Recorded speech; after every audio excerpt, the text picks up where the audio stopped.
Thoughts on the drug epidemic? Well, I'm not sure there is an epidemic any more than there always has been. I know that there is now a tilt towards drugs in the US in particular, like meth and fentanyl and the other opiates, and that's quite a catastrophe.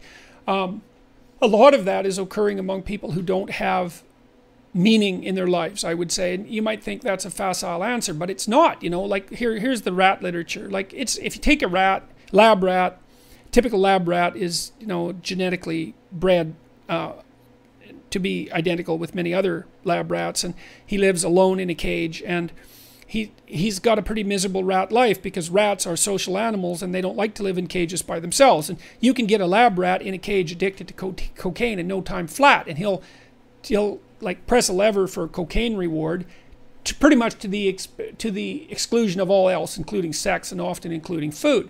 But if you take that same rat and you put him in a rat family, you know, in a rat social hierarchy, in a rat environment, and give him something that rat like to do so that he can be satisfied, it's very difficult to get him addicted to cocaine.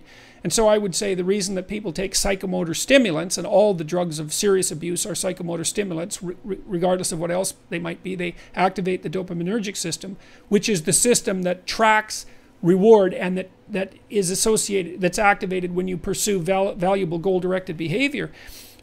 If you don't have that, if you don't have a valid goal, if you don't have no real valid meaning in your life, if you don't have a valid ambition, then you don't have any way of activating that system. And why the hell wouldn't you take drugs? It's like you have to have something better to do to not addict yourself, you know. So I would say that a huge part of the current epidemic in the US in particular is manifest among broken men who have no real place in society, and providing them with money isn't going to help that. They need a productive and meaningful existence, and which is the paramount goal, should be the paramount goal of social policy, for example. It isn't the alleviation of poverty that's really the issue, because people in the West aren't poor.